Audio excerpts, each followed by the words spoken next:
Hey, what's going on? It's Bill Burr, and it's time for the Thursday afternoon, just before Friday, Monday morning podcast. And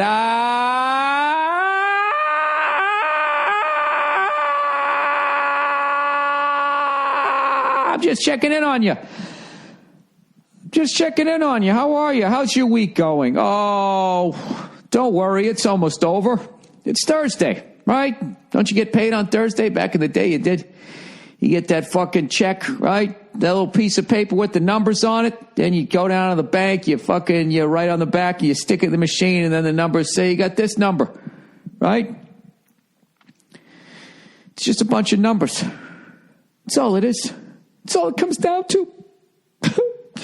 I'm in a great mood. I got a great night's sleep last night.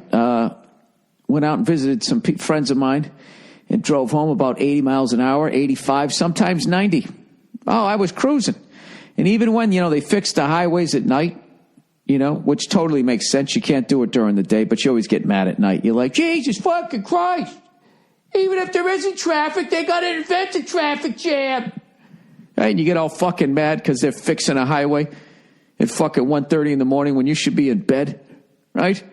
When the fuck else are they going to do it? That's what I just kept telling myself as I was getting mad. I'd be cruising along. This is fucking great. This is great. Look at this. Flying down the fucking highway, 90 fucking miles an hour. You should be able to do this all the time. 24/7. Get the population down where whenever I fucking want, I can jump on the highway. Yeah, be there in 5 minutes. Oh, wow! Right over. Right? And then all of a sudden you come over the hill and you see that arrow and then you see the brake lights and you just go, you fucking assholes. I had AC/DC cranking because I'm a middle-aged, not even middle-aged, I'm 47. Times 2 is fucking 94. Who's kidding who? You guys think old red face is going to make 95? I'm an old fuck. I'm an old white guy who likes Facebook, and I'm listening to AC/DC and I'm rocking out. In my hybrid. Oh, yeah, that's what I'm doing. I'm doing everything but wearing those Mervyn shoes. What are those fucking awful shoes that people a little bit older than me wear? And they wear them with no socks and dad jeans. Those slip-on fucking shoes that I think were cool for like 2 weeks in like 1993. They're Mervyns, right? Melvins. What's a Melvin? Isn't a Melvin somebody fucking gives you a wedgie? Who the fuck ever thought to do that? You realize how funny that is? I guess nobody thought to do it until there was pants. And then once there was pants, somebody's just like, God damn, these things are riding up on me. And then it just rode up on the wrong sadistic guy's ass. And he was like, you know what? What if I did that a lot quicker to somebody else a lot harder? On purpose, premeditated, riding up with the jeans. And when he heard the scream of uncomfortableness, it warmed his heart. And then some other sadistic fuck saw it. Or maybe just some fucking, like joke thieves, except like a fucking bully, thief. I wonder if bullies do that. Like they see a bully bullying somebody else and be like, I'm going to do something like that. I'm going to do my version of that. Then the bully calls them out on Twitter. Then there's a big dust up, right? Then they got to go on a bully podcast and clear their name. Anyways, who knows? Who knows in this day and age of non-controversies becoming controversies? Who knows what could happen? I'm in a great mood. I got home, 1:30 in the morning. I put on the Celtics. I still haven't even watched the Bruins beating the Canadians. I know they beat the Canadians. I'm fucking trying to do the basketball and hockey thing. And so I'm behind like 2 games with the Bruins, and I know they got Vancouver tonight. And I just checked the standings. What the fuck happened to the Canadians? My Boston Bruin heart was in my fucking throat when they started off at 9-0. I'm like, oh no, they're going to end the drought this year. They're going to end the drought, and then what am I going to say? I got nothing. I already have. The only thing I can say is how long it's been since they won their last one, because other than that, they can go like, yeah, well, we got like 52 of them. It's like, yeah, but the first 12 you were beating like, the fucking Montreal Marauders. The Quebec Conquistadors. You won best best 5 out of 9, whatever the fucking series was when you played on a pond. Do you realize how fucked up it is and the Stanley Cup was the size of a shot glass? You know, hurry up and finish this game so we can have World War I. That's really, I mean, I don't give a fuck that they count those things. I just like teasing them about it. Even if they just count the ones from the modern era, we're never going to catch them. I realize that as a fan. But what was I going to say? I still, for the life of me, do not understand, as we are now at Super Bowl 50, why NFL championships do not count. Nobody has ever been able to give me a logical explanation to that. All right? Is it because the two leagues combined rather than the NFL absorbed the AFL? You know, the way the NBA absorbed, you know, like 4 or 5 ABA teams? Is that what it is? But for the life of me, it's like those championships were won. They were won during those years. Like, take like the Eagles. The Eagles, like, oh, they never won a fucking, you know, a Super Bowl. Who gives a fuck? I mean, that sucks. I mean, it's been a long fucking time. But they did win a championship in 1960. Okay? And the way the NFL acts like that was caveman days. Like Mickey Mantle was in the prime of his career. Baseball still drops to their knees, you know, in honor of that guy. Okay? And forget about fucking Babe Ruth, you know, whose fucking rehab was eating hot dogs and drinking beer and catching up to the fucking the team on the train by jumping in a biplane if he wasn't too fucking fat with weight and balance, right? If they could find a scarf long enough to wrap around his giant fucking elephant neck, right? Why don't they count those? That move, Jim Brown's title doesn't count. What was it, 64, 65, the last time the Browns won it? / Ravens? I don't know. I don't even know what the fuck I'm talking about. I thought I was in a good mood. I'm already going cunty. Anyways, yeah, I don't know what happened to the Canadians. Like, as of today, they are 1 point. The season ended today. They wouldn't make the playoffs. So I'm going to go out on a limb and say that Canadians team, I'll tell you, those Montreal Canadiens, they're very streaky. I'll tell you right now, if they're not looking unbeatable, they're looking unwinnable. Whatever the fuck you'd say. Anyways, let me plow ahead here. So, I got to watch that game at some point, but I'm getting ready to do the Patrice O'Neal benefit. The wonderful Patrice O'Neal, the best comic I ever fucking saw. You know, for my generation. It's just it. It's just a fact. He's the best. And a wonderful positive night of hilarity, supporting the people that Patrice was taking care of, all his loved ones. That is Tuesday, and from what I hear, it's all sold out, but we will be releasing at the last second a few tickets here or there, which I guess is what they do at all concerts. People always say that, going like, you know, oh, I wanted to see fucking whatever band, you know, and dude, you just like an hour before, you just walk up and they release tickets. That's like some sick fucking level of being able to get tickets, you know, because I'd be the asshole. I just go to fucking StubHub. Speaking of which, I wanted to go see Bob Newhart. Bob Newhart is doing a show out in the desert at some casino, right? When I say out in the desert, I mean the 10 East, out to like La Quinta, right? He's out there because, you know, I think that's his generation. That's where they retired. You know, that place was like what Brooklyn is now. Oh, like Silver Lake out here, like where all the hipsters are. That's what that was to his generation, I think, way back in the day. And those people stayed out there and they retired. So I fucking go on the interweb there, as Richard Rawlings says on Gas Monkey. I go on the interweb and I try to get tickets. Sold the fuck out. I was so upset that I couldn't get a fucking ticket. But on the other level, I'm like, this guy's 83 years old and he's still selling out the big room in a casino. You know how fucking awesome that is? Incredible. You know how ridiculous it is that he's worked clean his whole career and I'm sitting here cursing up a storm, giving him compliments? I'm going to figure out a way. I'm going to get to that show. It's on January 29th. I'm going to figure out a way to get in there. I don't know what I got to do. You know, maybe I'll fucking drive all the way out to the desert and I'll stand around, you know? Hoping that maybe a couple audience members died. The tickets got freed up.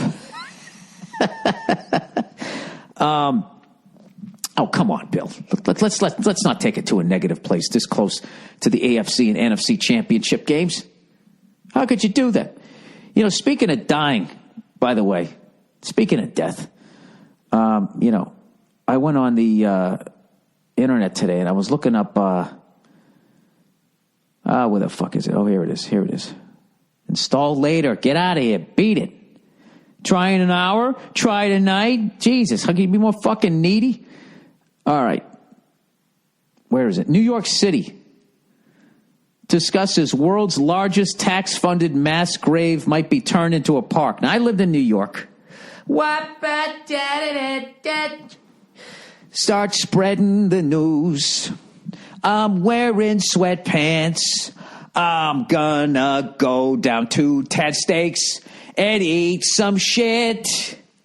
And I'll feel like I'm making it there. Successful New Yorkers think just because they're in Manhattan, you know what I mean? Everybody looks at themselves like they're the star, No one sees themselves as background. You know what I mean?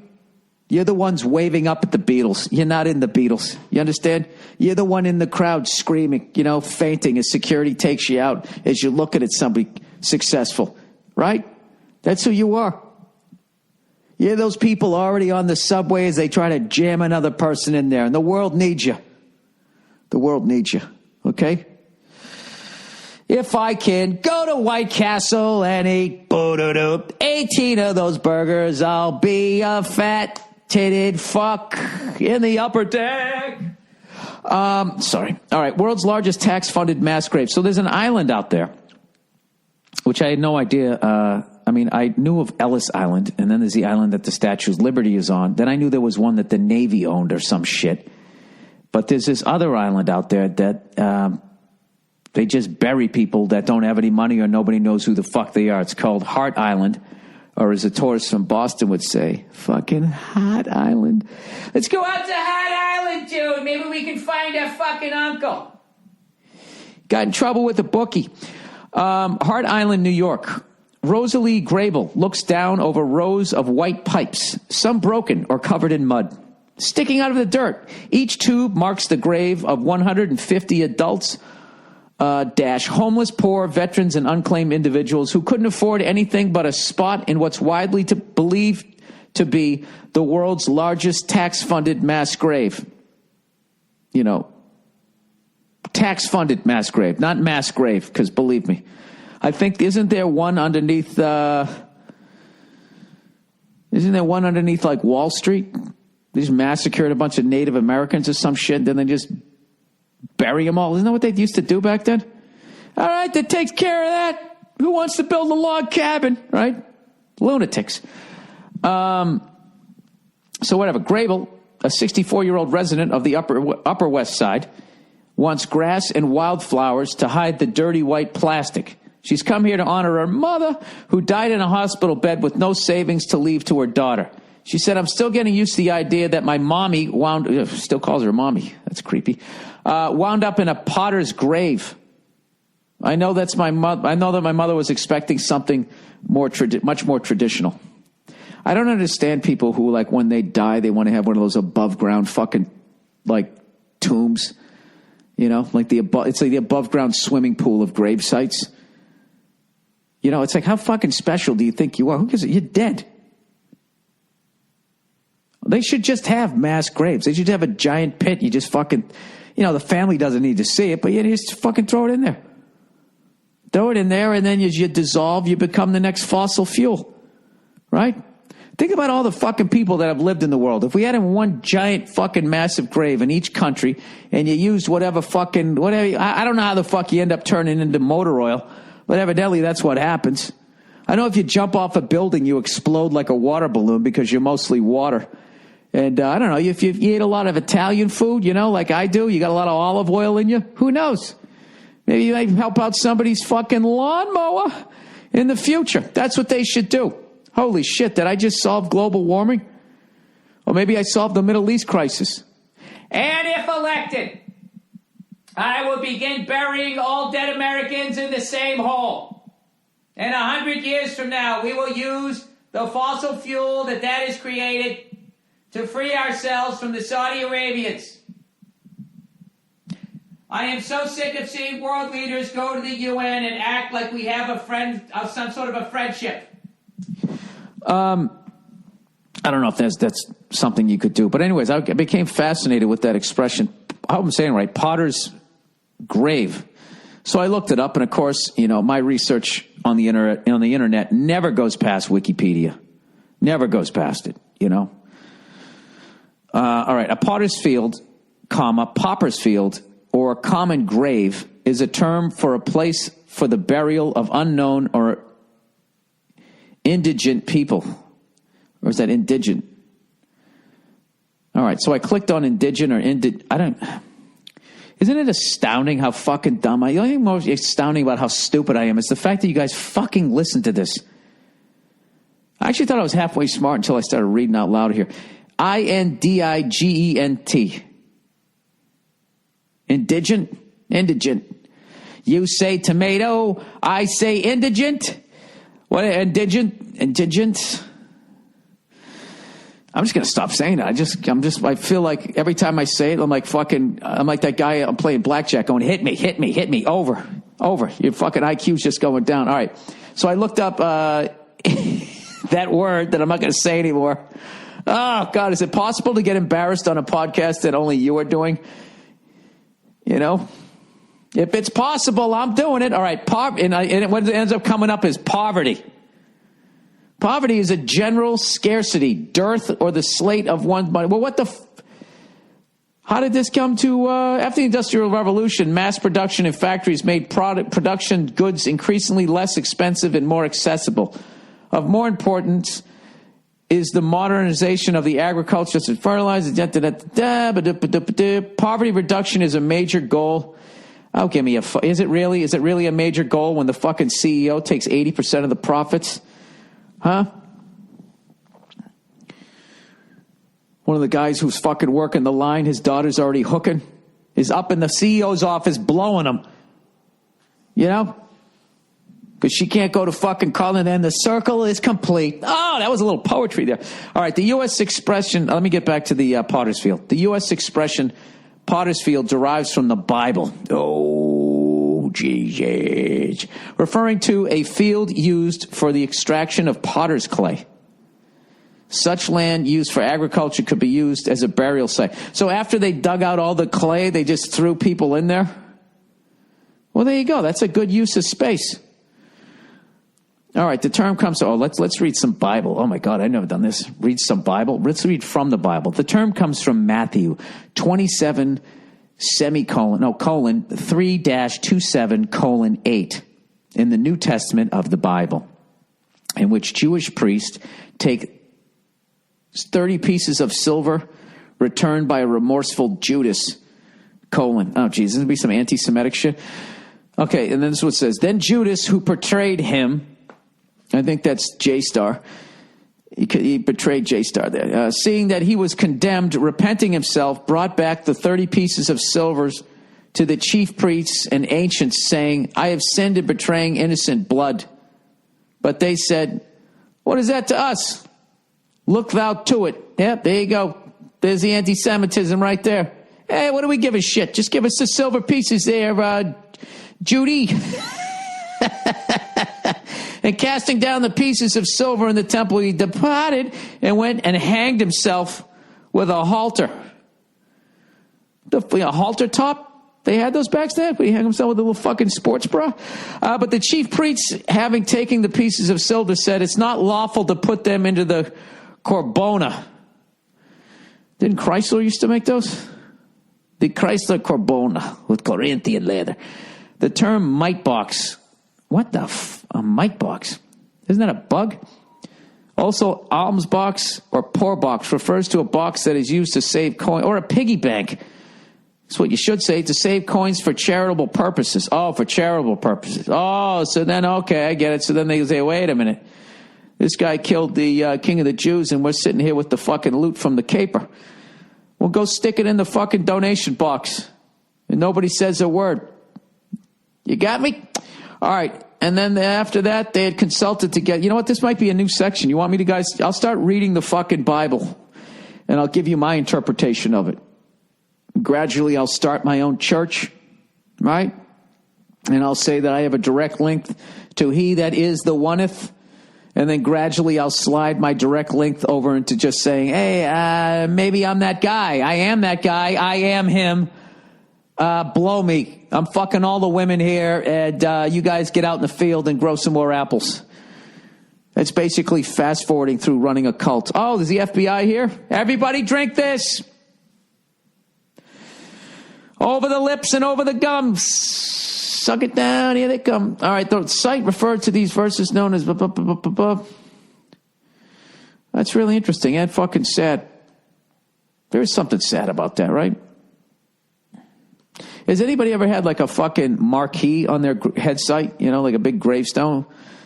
And then just have like, you know, like the Chicago Theater, but like to scale to a headstone?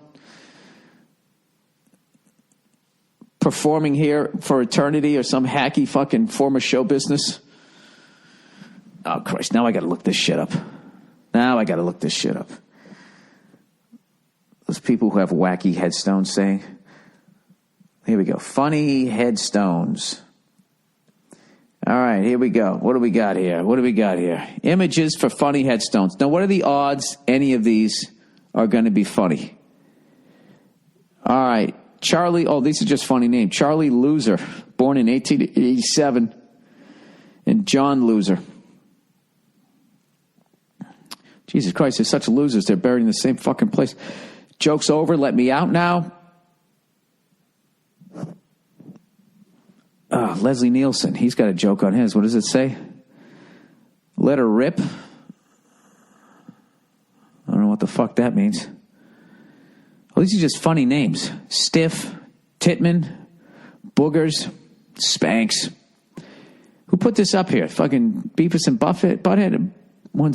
I mean, funny sayings. Jesus Christ, the internet. Funny sayings, headstones. Here we go. Oh, my God. This is a riot. Oh, epitaphs. Here we go. 15 of the funniest epitaphs. All right, somebody has ... Well, this sucks. That's not bad. Billy Wilder. I'm a writer, but then nobody's perfect. Oh, Jesus.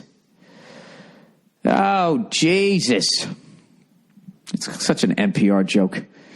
Jack Lemmon in... Oh, it's like a movie headstone. Jack Lemmon was one hell of an actor and a funny one to boot. Here he stars in his final role. Well, in the ground. That's a good one. This one gets to the point. Well, this sucks. Here's another one. All right, this ain't bad. Once you get used to it, that's not bad. I was supposed to live to be 102 and be shot by a jealous husband. Near this spot. You know something? Actually, if they were all interesting, I think people would go to fucking graveyards more rather than getting creeped out by it. Near this spot, Samuel Whitmore, then 80 years old, killed 3 British soldiers. He was shot, bayoneted, beaten, and left for dead, but recovered and lived to be 90 years of age. This guy's talking shit. Here I lie, but don't you cry, for one day too you will die. What a cunt. Leslie Nielsen, let her rip. Merv Griffin, I will not be right back after this message. There's the winner right there. I like that. Somebody wrote, get it? Such a comedian. You can't make anybody happy on the internet. All right, Bill Kugel, he never voted for Republicans and had little to do with them. Ugh. That was bad. Here's one said, I told you I was sick. That's funny. Another one, I knew this would happen. Some of these are pretty good. Rodney Dangerfield, there goes the neighborhood. Here lies something. He hanged by mistake in 1882. He was right, we was wrong, but we stand him up, and now he's gone. Oh, dude, you can't go with poetry. I guess that's it. Well, there you go, guys. That's about as good as it gets. And you know you can do better. Why don't you just have what the fuck are you looking at? I don't know. Let's read the advertising, shall we? A lot of death this week. A lot of death on the podcast. All right. Oh, here we go. The reads for this week. Club W. My daddy went to Yale. We've all been there. You come home after a long, exhausting day, right? You want to get shit-faced. All you want is a sip a glass of wine and relax so you can lie to yourself that you're not an alcoholic because you're drinking wine. But unless you planned ahead, you probably don't have a bottle in your house. You've already spent enough time wandering around the grocery store. Don't get lost in the wine aisle. You just end up picking out a bottle based on the label. You don't really understand it. You get home, you open it, you realize you don't like Chardonnay as much as you thought you did, and your whole evening stinks, right? Please include all of the following points. You wrote it. Well, with Club W. Daddy, can you get me into Yale too? Swear to God, I'll study. You never have to You never have to worry about being wine-free again with Club W. Daddy, I puked on the dean. Is a revolutionary new wine club that sends you wine directly to your door, saving you all those trips to the grocery store. Not only does Club W, I'm not really the president. I just hang out in the Oval Office. Send you wine. They send you wine that you'll love drinking. Club W. My mom's name's Barbara. Easy 6-question quiz figures out your palates, so every bottle you receive is quickly tailored to your tastes. Club W. Club W is leading the grape to glass wine revolution. I cannot even remotely read this week. They work directly with vineyards to cut out the middleman, which saves you money. Club W. I'm going to run again.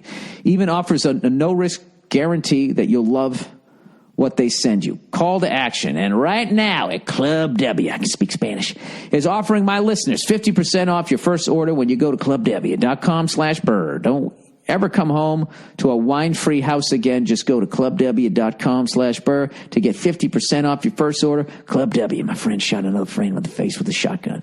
.com/Burr. All right, ZipRecruiter. ZipRecruiter, as a business owner, your company is only as good as the people you hire. Posting jobs in one place, well, that isn't enough to find quality candidates. Short staffing leaves little time to post to dozens of job sites. Well, I have the solution with ZipRecruiter. You can post to 100-plus job sites with one single click. Be instantly matched to candidates from over 6 million resumes. Plus, you can watch brand new candidates roll into ZipRecruiter. Easy to use interface within 24 hours. ZipRecruiter has been used by over 400,000 businesses. Insert an improved user testimony. Parentheses. Please reference testimonial addendum document. End parentheses. Offer and call to action. I'm reading all this shit from now on. Today you can try ZipRecruiter for free. Go to ZipRecruiter.com/Burr. That's ZipRecruiter.com/Burr. Hey, one more time. ZipRecruiter.com/Burr. And lastly, but not leastly, Trunk Club. You hate going to the malls, but you want to look cool? What if a whole trunk full of fucking clothes came to your door? Well, it's easy. Just go to Trunk Club. Don't waste a second of the new year in a crowded mall. With Trunk Club, you can make 2016 your most stylish year yet. Hey! And the best part is you won't have to do any of the work yourself. 2016 is going to be your game changer. You're going to be getting pussy like you never got. Your fresh start. Start the year off on the right foot, in the right pants, wearing the right jackets over the right shirt. Trunk Club is here to handle your wardrobe so you can focus on what matters, watching ESPN. Please include all of the following points in your read. Well, you wrote them. I'm going to read them.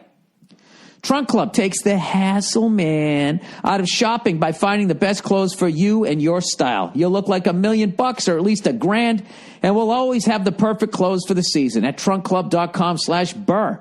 You answer simple questions about your style, your preferences, and sizes, and it's all assigned. All of those things are assigned to you by an expert stylist. Your stylist will I'm an expert. I know what a shirt looks like. Your stylist will handpick clothes from the best premium brands just to prove what you like and send back what you don't like. And just like that, a trunk arrives on your doorstep filled with handpicked clothes that are perfect for you. Handpicked clothes from migrant workers out in the orange groves, out in the shirt groves. Try them on, keep what you like, and easily return what you don't in the prepaid trunk. Trunk Club is not a subscription service. You only pay for the clothes you keep from your trunk. No hidden charges, just great clothes. Call to action /offer. It's a brand new year full of possibilities. And with Trunk Club, you'll start the year off looking great in clothes picked just for you. Get started today. How would they not know what the fuck to do at this point? Good Lord, this is long. Get started today, and Trunk Club will style you for free shipping both ways. You only pay for the clothes you keep. You've already made these points. To take advantage, go to trunkclubs.com/Burr. That's trunkclub.com/Burr for a trunk filled with clothes you'll love wearing. In case you didn't notice that the first 50 times I said it.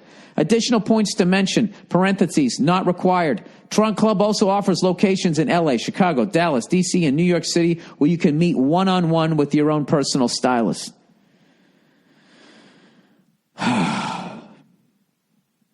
8 things to do during a quarter-life crisis.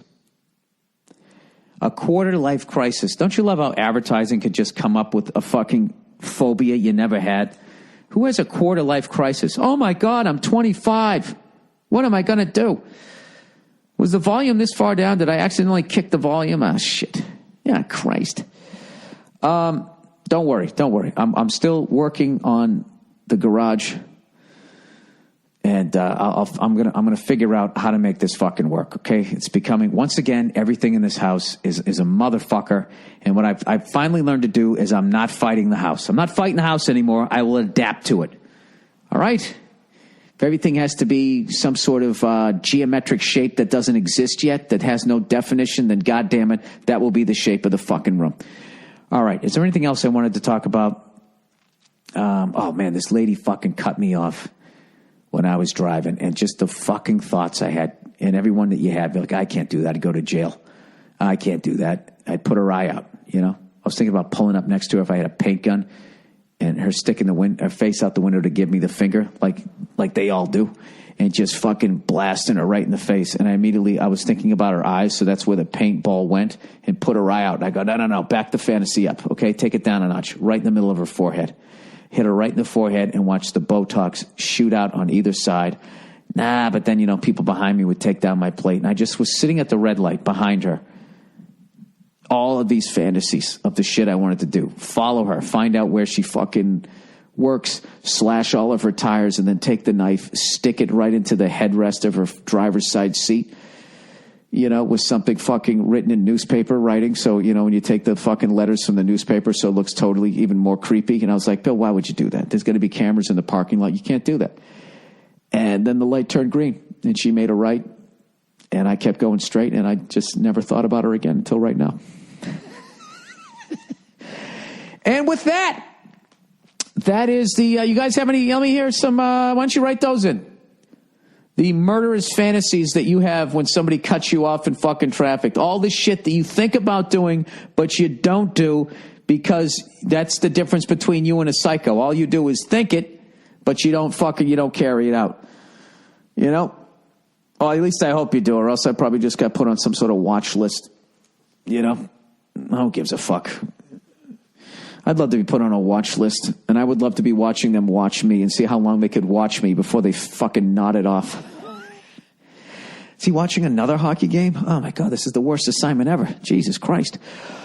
All right, that's the Thursday afternoon just before Friday, Monday morning podcast. Have a great weekend, you cunts. Let's go Patriots. I think this is going to be, as always, it's going to be a very tough game.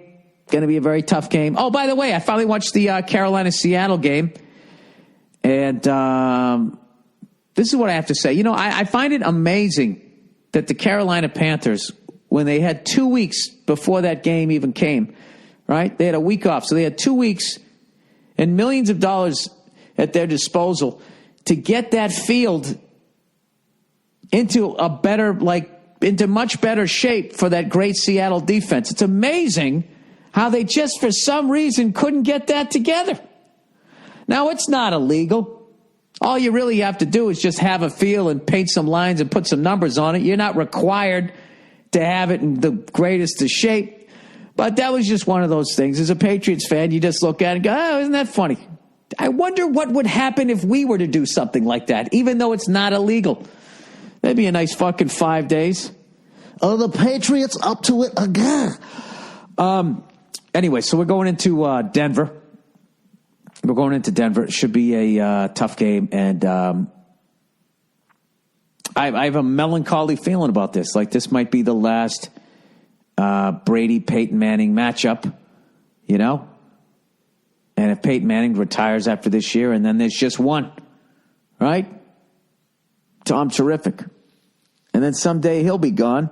He'll be retired. And it's going to be like, Jesus fucking Christ. I remember when they came in the fight. When those guys came in the league, I was already in my 30s, wasn't I? When did Peyton come in? 97. I turned 30 in 98. So 29, 30 years old. Unfucking believable. And they're considered old. I'll be in my 50s when Tom Brady retires, God willing. God fucking willing. God willing, he plays that long, and God willing, I fucking make it there. I make it into my 50s and don't end up in a fucking potter's grave. You know, I wouldn't give a shit. I think that's the most arrogant fucking thing you could possibly do is give a fuck how your dead body's presented for the rest of fucking time. That's just it's just like, dude, just frisbee my body off the back of a pickup truck down a cliff. I don't give a shit. Oh, by the way, that just reminded me of something. What the fuck was I going to say? Christ, it left me. It left me like all thoughts do. All right, so that's the podcast. Have a great weekend, you cunts.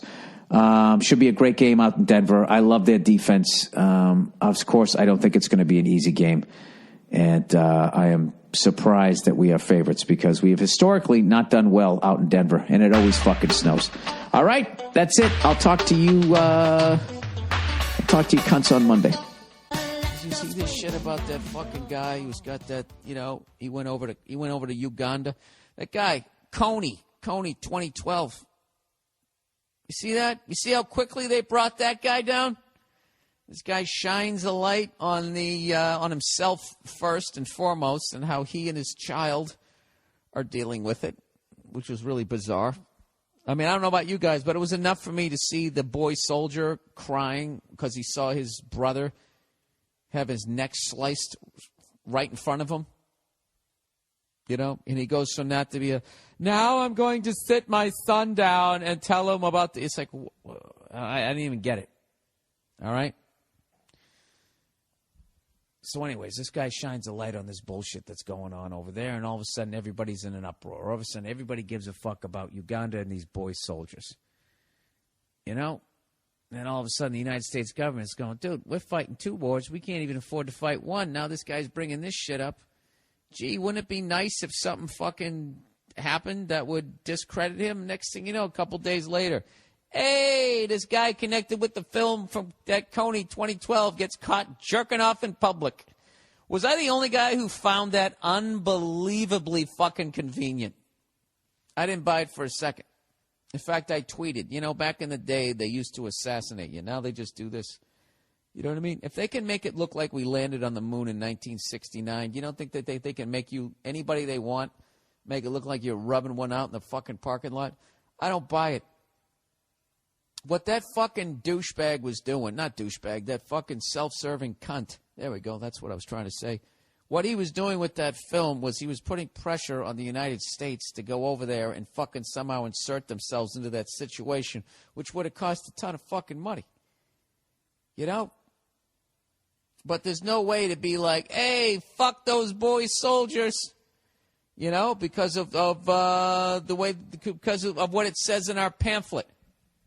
Give us you're weak, give us your poor, and we'll exploit the shit out of them and let them die of tuberculosis in a damp apartment. And then years later, whoever made the most amount of money gets a statue made out of them. That's all in our thing. So we can't look the other way with these fucking boy soldiers. So what's the easiest thing to do? Just make that guy look like a freak show. First of all, who hasn't jerked off in a parking lot, honestly? Who hasn't done that? Your fucking girl goes in to exchange something. You're sitting there. You're bored. You can't get any radio reception because, it's back in the day. You just say, I'm bored, right? You got a girl in your life, so there's going to be some sort of napkins in the car. What are you going to do, right? You got the captain's chairs. No one can see you. Oh, this is taking forever. Hey, what if I rub one out, right? Yeah, but now everybody's got a fucking camera. You know what's amazing is that everybody hasn't got caught jerking off in public at this point. Everybody's got a camera in their cell phone. What I'm trying to say, people, is I don't buy it. And it doesn't matter. I don't give a fuck whether the guy from Kony was jerking off in a parking lot or not. That doesn't change whether or not there's boy soldiers in Uganda. But what's great is then the conversation switches from what's going on over there to, oh, what's this guy doing? Is he rubbing his dick like we all do? And then everybody would be like, yeah, but we don't do it in public. Oh, so what? That makes you better? Doesn't make you better. It just makes you more considerate. Doesn't it? I mean, if you had two people and they were both shooting heroin and one person had the decency to do it in their house and the other person does it out in public, at the end of the day, you're both drug addicts. So if you're really going to sit there and shit on this guy for jerking off, then you would have to basically be not jerking off at all. Right? Ladies and gentlemen of the jury, I'm asking you to look into your hearts. If you have not rubbed one out, let he who has not rubbed one out in some sort of pub. No, you never jerked off at work? God, I'm fucking bored. Excuse me, let me go to the bathroom. Maybe they think I'm taking a shit standing up. Right? Come on. If you're a guy and your arms are long enough, at some point you've jerked off in some place where you shouldn't have. You jerked off to somebody you shouldn't have. You've done it. We've all been there. Who gives a fuck? There's still boys fighting in wars over there. So, you know, if you want to help out, help out. If you don't, don't. But don't let some guy rubbing one out in a parking lot change your mind either way. You know what they're doing right now? They're doing what women do when they argue. When they start to lose, is they bring up other shit and they spin it into a different room. And next thing you know, you're arguing a whole different argument. An argument that they wanted you to fucking argue so they knew that they could win, rather than keeping the argument on fucking track of saying, listen, sweetheart, I don't like the way you fucking been dressing lately. Okay? I got in this relationship to treat you like a piece of fucking meat. All right? And lately, you've been slacking off. People are still boy soldiers in Uganda. Whether or not that guy's rubbing one out or opening his ass for the world to see. Don't ever forget that. Don't lose sight of what the real story is. Okay? That is all. Good night, and God bless the United States of America. All right, chick advice. Hey, Bill, I'm 25, and I've been listening to your podcast for a year now, and I really enjoy it. I want to get your advice on my current situation. I could have assumed all of that because I'm arrogant, and why else would you write in? Okay, after a lot of failed relationships, I wanted to try a new approach of meeting women. I met a 21-year-old girl through my sister-in-law and figured she was interesting and pretty enough to consider for a serious girlfriend. We started hanging out as friends so I could be sure that I was, in fact, able to be friends with her before I made a move to something more serious. Things have been going well for the last 2 months, and we get together a couple times a week to hang out and do stuff. Well, last week I finally decided that I wanted to make my move on her. I was saying goodbye to her after hanging out, and I finally moved in for a kiss, and she backed away. It got really awkward after that, and she kind of said, "Oh, I have to go." About 10 minutes later, I got a text from her saying, "Sorry for backing away, but I don't want to ruin our friendship." Oh, dude, you fucking waited too long. I would go watch that Chris Rock special where he does the friend zone. Anyways, he says, "What the hell do I do now? She has always been very flirty with me the entire time we've been hanging out." Oh, wait, she's been flirty with you? Oh, fuck her. She works at an all-girls camp during the summer, and she always hangs out with me on her days off, so I know there isn't anyone else she is seeing. All right, first of all, scratch that. All right, you have no idea. How does that expression go? You know, only the devil knows the secrets in a woman's heart. Isn't that how it goes? Something like that. Don't ever fucking... You have no... I don't give a fuck. Okay, you could have a woman in a goddamn cell. You still have no idea what the fuck they're doing. They're sorcerers. Anyways, am I to believe she is so naive to think that we were just hanging out as total platonic friends. The only reason I could think why she would do that is because I am agnostic and she is a semi-religious girl. What do you think I should do? You know what you should do? Fucking walk. Robert De Niro in Heat. Just walk away. All right? Just walk away. This is what you do. All right? This girl's being all flirty with you and all that type of shit. She gets your dick hard. You're trying to be a gentleman. You don't try to fucking finger blast her on the first date because you think she's special. All right? So 3 days after flying kites and going on picnics, you go in for a kiss. She pulls off. I didn't want to ruin the friendship. Give me a fucking break. She knows what the fuck she's doing. All right? She's toying with you. So this is what you do. This is the best thing that you can do when a woman does something like that makes you want to go out and eat fucking sheet metal. Is you don't give them the emotion that they want, which is they want you to be upset. And I don't know why. I don't know fucking why, but she wants you to be upset. So this is what you do. Okay? You just say, "Oh yeah, hey, I didn't know what I was doing. That's cool. Whatever." All right? And then she goes, "But I still want to be friends." And be like, "Yeah, absolutely. We can totally be friends." All right? So don't try to fucking bang her anymore. Don't blow her off so she has no idea what you're doing. Just keep hanging out with her, whatever, doing this and that. And then what you do, just start fucking working out. You get jacked, right? And then on the side, you start talking to other broads. And then one day you show up with a fucking goddamn hickey on the side of your neck. You know? And then you fucking just don't even address it. What's that? I was hanging out with some girl last night. So what are you doing today? And you mind fuck her right back. You fight fire with fire. That's what you do. Get on with your life, sir. Fuck her. That's it. All right? That's it. That's what I feel.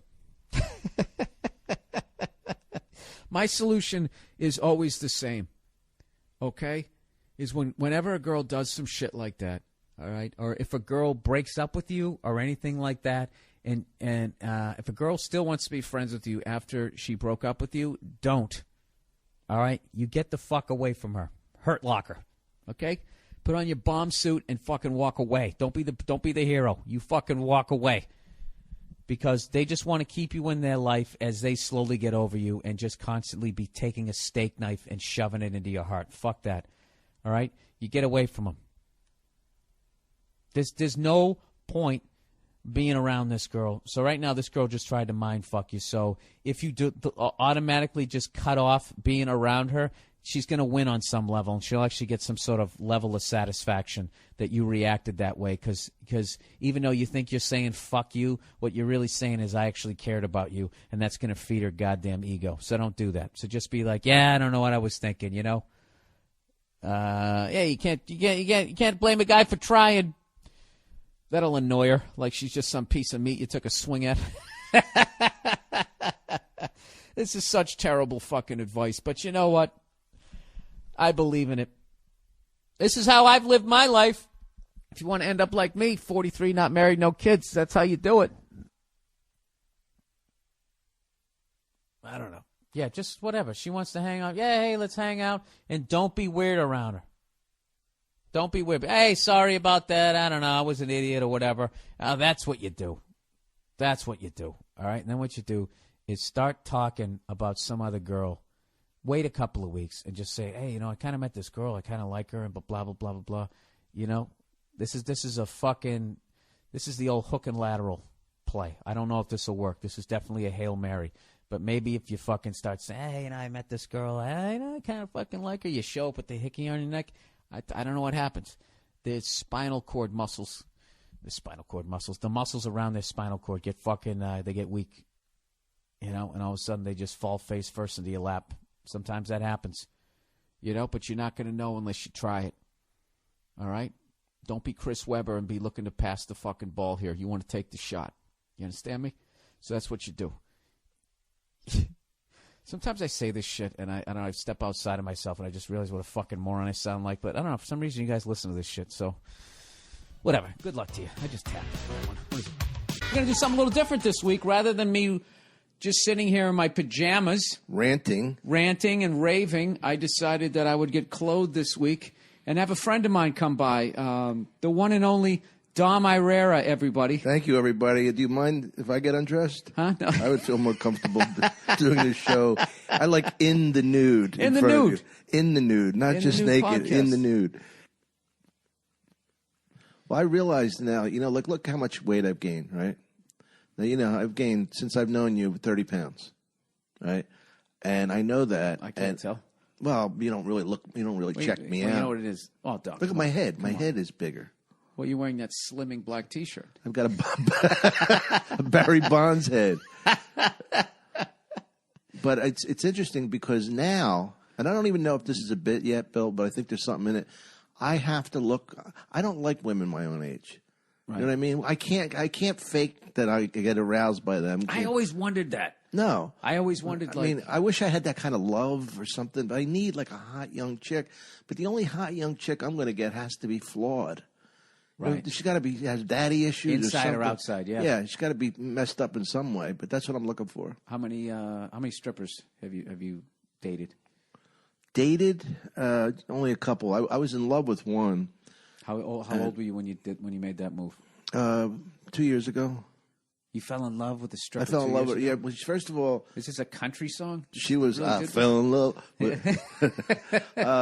She was not stripping at the time. She was bartending and just giving an occasional lap dance. Okay. And really beautiful girl. I think I've been to that bar. And fun, but I tell you, OxyContin and alcohol really mess you up. Yeah. I don't know if you knew that. But, Yeah, I got some. But I still love the unfortunately. girl. But she's. I don't think we're getting back together because No, that Oxy her is, husband and her two kids keep blocking us. Oh Jesus, Dom, you're making me feel good. You're making me feel good. Some of the choices I made back in the day, dude. Oxy is It's heroin, right? Yeah, that's one of those things. Like even when you get off it, I don't know that you're ever. Depending on how long you do it, the same. I lost a buddy of mine to that. Oh, really? Shit. I got another one. He's not doing so well. Did you grow up in a neighborhood that was a lot of drugs? Not like that. Not like that. It was. I grew up. It was cul-de-sac bullshit. It was weed. There was the weed guy. There was the bookie, and then there was booze, obviously, but and some coke when you got older. But like nobody was doing like heroin, and crack was like you're out of your fucking mind because everybody thought if you smoked crack, that was it. You were done. Well, yeah, they say you get addicted the first time. Now, That's what they said, but I got friends of mine who did, and they're like, yeah, it was all right. Oh, really? Yeah. Well, maybe they're addicted to other things. They didn't have time to be addicted. Maybe they're to just something. better people than Maybe us, they're Dom. better, stronger. You have good friends. Let me ask you this: if you had one drug that you think you would like, what would it be? I know what mine is. If I could do a drug that I've never tried, you've that I never would tried, like, and you think that, and like it's not going to have any repercussions. You just want the feeling. What feeling would it be? Not Demerol. I have a tie. What? I want to know what it feels like that train spotting where you sink into the rug the first time you do heroin. That's exactly what I want. But I got to admit the hallucinating thing, tripping. Yeah. Somebody told me like when you're tripping, it's not like you don't know that you're tripping. You see the door fucking melting. You're like, oh, it's because I'm on acid. It's not like those high school films where you'd be like, you thought you could fly and dumb shit like that. Jump out the window. No, that would scare the shit out of me. What was that movie with that old guy? Was it something? Timothy Leary? Alan Arkin did a part where he played an old guy and he fucking he got addicted to heroin in like his 70s and he's just like, what the fuck? I'm 70. That's actually a good idea. Just to try it at 70? I mean, I'd rather go out shooting drugs than go out taking, dick in the ass? Dick in the ass, yeah. That must hurt, man. That's the thing. You ever think about that seriously, Bill? Taking one. Yeah, accepting one, I think. Taking one for the team. Yeah, taking one for the team. All right, Dom, your number came up. Sorry. You're not going to like this. You're not going to like this job. I don't think so. Could we work this out? No, I've actually thought about... Are you really a priest? How I want to go out. Yeah. Eaten by wolves. Eaten by wolves. Shredded by animals. Yeah, I either want to live to be like 105, like you live so long that there's like nobody at your funeral because you outlived everyone. Yeah. Who gives a shit? Or, no. Because that is a funny image. Because that's one of the things. If you live long enough, there's. I'm sure he had people that cared about. Oh him. yeah, like people doing the eulogy. Like I met him when he was 87, and he was old. He liked playing cards. He always wore those slippers. He always wore those slippers. But if you die like all my friends, who have died tragically fucking young, it seems. I mean, you pack the house and everybody's up there crying. Yeah. You get a good... That's the only good thing about dying young is everybody gives a fuck. There's articles written about you. There's nothing worse there's nothing worse than dying young, but dying old also is, you're sitting there and you got that fucking old terrified picture. Right. My Uncle Tony, when he died, he really was very prejudiced and very angry, but he also loved his children. He loved God. He loved mountains. And then when he died, it was so funny. Does that make up for the racist side? Yeah. But I'm saying he was that he balance. Burned crosses on people, but into nature. Love birds. But it's true though. He was really like all that. Yeah. And we're standing around the coffin. You see that mountain? It's for us. That's for us, not these other people. This is God's country. But when we're around the coffin, we're standing. People lie about people after they died. And this guy, Lee Fideli, who was the first Italian character I ever did, like I got down a little. He said, we're standing there, me, a friend of mine is a priest, and like a couple of my cousins, and we're standing there over the body, and he goes, he never had a bad word to say about anybody. And we went from crying to fucking laughing. And I'm thinking, I said, all he did was have bad words to say about everybody. And then he goes, listen to this. This is a really old reference. He goes, he never hated anybody except Larry Boa. Right? Larry Boa, the old for the Phillies. Yeah, second And he baseman. goes, and he looks up, he goes, he hated that motherfucker with a vengeance, huh? Was he a gambler? No, he didn't gamble. He just hated him. He hated Larry Bowa because he hit 175, but he was a great fielder. But I mean, what an obscure reference to make at a funeral. So in general, back in the day, he probably just didn't like second baseman Right. straight Maybe across the that's board. yeah. But I love that everybody laughed. I've had a couple of those at like funerals. Oh, we were crying. We went from crying to crying, laughing. I did that one time. A buddy of mine, his dad died, and it was just one of those fucking, tragic. We were young, and he died out of nowhere, and the kid had already lost his mom. It was fucking horrible, and so it was pouring raining to make it even worse. Fucking remember the movie Seven? It was raining like that. Okay. Yeah. So we go through the service, and now they're gonna put the guy in the ground, and the guy was so popular. I mean, there was just a zillion people there, so they had like one of these, one of those pop tents with no sides to it. Mm-hmm. So there's so many fucking people, everybody's jamming in there. Me and my buddy can't get in. We're on the outer ring. We're just getting rained on and shit. And my other asshole friend is just inside the tent, and he's sitting there. We're all crying and stuff, and they're bringing the body down. And all of a sudden, just from the weight of the rain, like this little canal started pouring down and just missing my friend. And my buddy, in the middle of crying, was standing rain, just reached up and adjusted it so it went all over his coat. But he had like this wool kind of coat on, so he couldn't feel it at first. Right. And dude, I'm talking crying, laughing, just crying because it was so sad. And that's the thing too that I never thought people ever understand about comics when they have a distasteful joke, like if a boat sinks, there's a plane crash, and you have a joke. They always think it's because you're insensitive, and they sometimes don't understand that it's a defense mechanism where twisting it's like, the pain. Yeah, I'm feeling something bad. I don't want to feel it, and then you make a fucking joke. Yeah. And then you're laughing because you don't want to feel that. So you're actually doing it because you can. It's kind of I think a form. It's like a dysfunction. It's kind of a form of dysfunction. Well, like the pedophile jokes, we all know how terrible that is.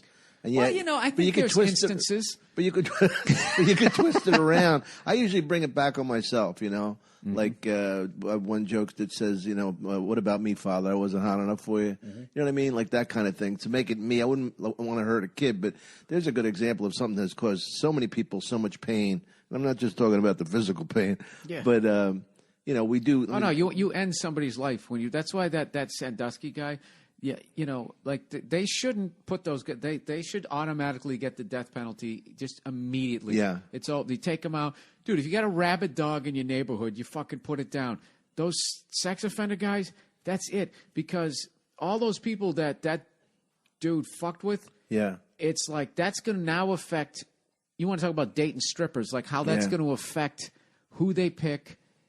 Who they pick as a wife, how they treat their kids. They might there's a chance that they could, sometimes I don't know if it happens. I'm going to go beyond my intelligence on this shit, which isn't too hard to do. But all I know is that's generations of therapy. Yeah, because of the abuse of they repeat the whoever. And those guys, they don't get therapy. And you can't put that guy in jail how long? Like you're attracted to what you're attracted to, and no amount in a cell Well, especially Like that. Dom, if they stuck you in a cell, how long before you wouldn't like big-titted strippers? You'd come out 80 years later. I'm Dom. Bring me to some big-titted stripper. Those guys like 8-year-olds. You stick them in a cell and you talk to them. You try to undo it and show them an adult. They're wired that way. That's it. How fucking sick is that? Put them down. It's horrific. It's why I don't believe in a higher power that gives a fuck. Well, that's a whole different subject, but I understand that. But do you hear that pedophile joke about? You might have to tell a joke. No, not at all. It's two guys sitting on a bench. I see an 11-year-old boy walk by. One guy, pedophile, he says to the other one, he goes, "Boy, he must have been hot back in the day." He must have been something back in the day. Oh, that's fucking twisted. Yeah.